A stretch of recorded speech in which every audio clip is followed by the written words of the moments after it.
Pahayag daw si Pangulong Duterte na magkaroon ng joint oil exploration ang China at ang Pilipinas sa West Philippine Sea.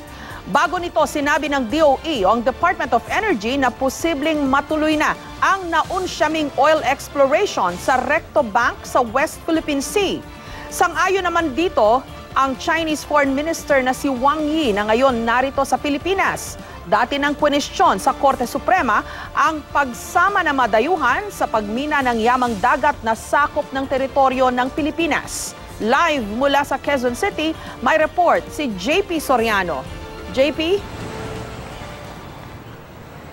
Jessica, hinimok nga ni Chinese Foreign Minister Wang Yi na narito sa Pilipinas ang gobyerno natin at ang ASEAN na kabilang nga sa mga merong claim sa South China Sea na kumbaga pigilan ang mga puwersang anyaya hindi naman kabilang sa ASEAN na magtatangkang mga elam sa issue ng South China Sea. Yan at iba pang mga issue kabilang na ang posibleng joint exploration sa pagitan ng China at Pilipinas ang mga nabanggit ni Wang na narito ngayon sa bansa. Para kay Pangulong Duterte, hindi kaya ng Pilipinas lang ang magmina ng langis o gas sa West Philippine Sea. Kaya payag na raw siya na sumama ang China sa joint exploration. When they start to excavate the gas and oil, I tell you, it's going to be just like a joint venture. Hindi malinaw sa press conference kahapon ng Pangulo kung saan sa West Philippine Sea isasagawa ang joint development. Pero dati nang sinabi ng Department of Energy ang naunsyaming oil exploration sa Recto Bank o Reed Bank na malapit sa Palawan, maaari nang manumbalik at magsasagawa na muli ng bidding sa taong ito. Ang top diplomat ng China na si Foreign Minister Wang Yi, suportado ang ideya ng Pangulo. Naniniwala siyang mas mabuti raw ito kaysa sa magkanya-kanya ang mga claimant sa South China Sea. In waters where there is overlapping of maritime rights and interests, if one party goes for unilateral development, then the other party will take the same actions, and that might complicate the situation at sea. Ito ang Recto Bank o Reed Bank. Pinaniniwala ang may 5 billion barrels ng langis at 2.5 TCF na natural gas. Kaya raw bigyang enerhiya ang Luzon, lalo pat paubos na ang Malampaya gas sa susunod na 10 taon.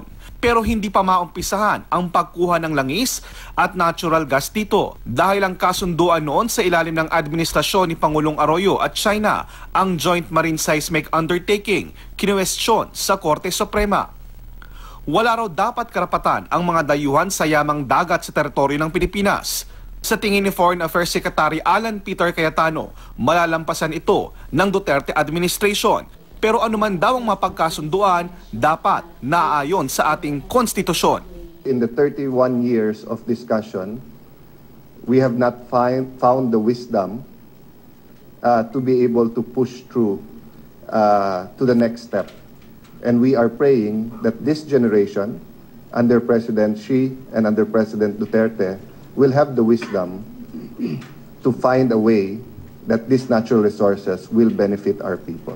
Sa kabila nito at habang wala pang desisyon ang Korte Suprema, umaasa ang China na dahil sa magandang pakikitungo ni Pangulong Duterte sa kanila, maibalik na rin sa tamang landas ang relasyon ng dalawang bansa. China-Philippines relationship have been back on track and embrace the sunlight again. This is the right choice that is consistent with the trend of the times and the expectation of the people. Sa SONA ng Pangulo kahapon, ipinagmalaki niya na ang China ang magpapagawa ng 2 tulay sa may Pasig River. Sasali rin daw ang China sa mga infrastructure project para sa Build program ng administrasyon. Pero babala ni Congressman Gary Alejano, hindi pwedeng bias ka lang against the United States na matagal na nating alay dahil binabatikos yung war on drugs mo. Dito sa China naman ay niyayakap mo kahit na nilalapastangan ka sa West Philippine Sea. Dapat kung independent foreign policy, dapat patas.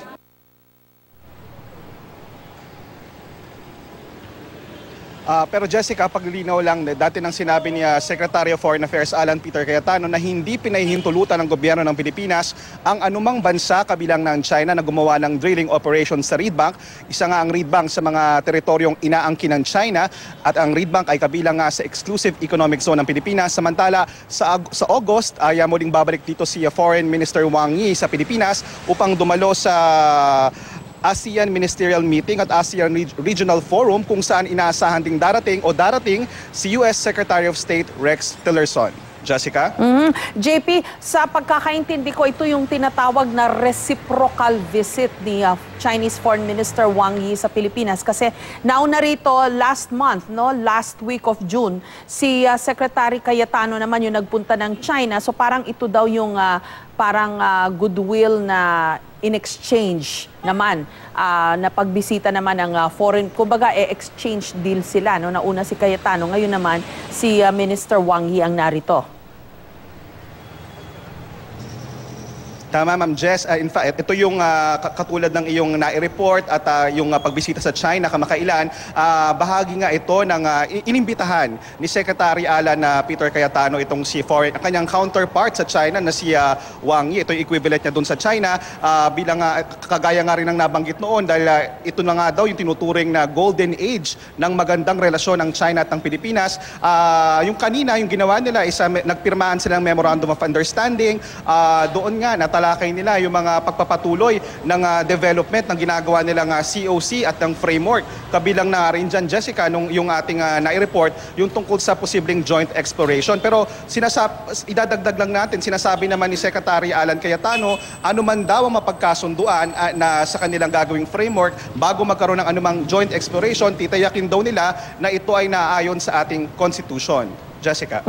Pero una sa lahat, kasi may pending na petisyon sa Supreme Court stopping itong joint exploration. Di ba dapat unahin muna siguro nung Supreme Court na talakayin itong pending? Ilang taon na ito, I understand, nung pang panahon ni President Arroyo na file yung petisyon na yun. Hanggang ngayon pending. So, first things first, dapat muna talakayin ng Supreme Court ang isyong ito kung papayagan nila ang joint exploration, di ba?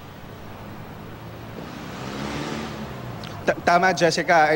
In fact, nabanggit na dati ni Secretary Cayetano na yan daw ay mga patuloy nilang kinukonsulta sa mga abogado ng ating gobyerno kung paano nga ba lilinawin at klaruhin yan. Kasi nahinto nga at yan at napending nga yan. Bagamat sinabi ng DOE kamakailan na merong mga ganyang klaseng development. Pero sa pagkakaintindi natin, sinabi ni Secretary Cayetano just 2 weeks ago, hindi raw totoo na meron na silang pinahihintulutan na gumawa o magpapatuloy na yung anumang drilling operations dyan kasi yung framework daw ay binabalangkas pa at saka paglilinaw nila, hindi lang naman daw China yung isasama nila dito o ibig sabihin hindi lang naman sila sa China nakikipagsundo, maging daw doon sa mga bansang kabilang sa ASEAN na merong overlapping claims sa South China Sea ay pwedeng mag-joint o sa joint exploration. Jessica? Pero napaka-komplikado nito, JP, kasi pagka once na mag-agree yata sa joint exploration, parang ano ba yun, matatalakay na yung sovereignty, yung yung EEZ, di ba? Kasi lahat yan Although, may mga nagsasabi rin on the other hand, na ito na yung best solution to share in the wealth, kung ano man yung kayamanan na makikita dyan sa pinag-aagawang mga teritoryong yan, ay mas mabuti ng paghati-hatian na lang, depende sa formula. At saka, the way I understand it, hindi lang Pilipinas at China ito. Lahat ng ibang claimant countries pwedeng isama natin. Katulad yata nung dati, nung pinag-uusapan ito for the first time, kasama na ang Vietnam dapat Absolutely, Jessica. Yan ang kumbaga yan ang reasoning ngayon ng Administrasyong Duterte. Ano bang hinihintay daw natin ngayon? May magandang relasyon ang Pilipinas at China. Wala naman daw tayong technology para kumbaga magsaliksik dito. Pero babanggitin din natin, ungkatin din natin yung ilan sa mga nabanggit na mga legal experts na nakipaglaban din doon sa arbitration ruling katulad ni Justice Carpio. Sinasabi niya labag sa batas ang anumang pag-e-explore ng ibang bansa sa mga nabahagi ng ating teritoryo.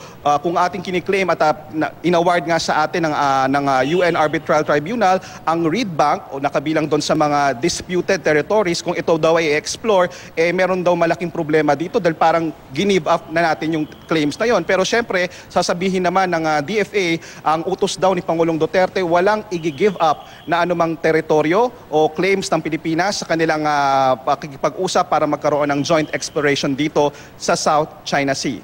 Jessica. Maraming salamat sa iyo, JP Soriano.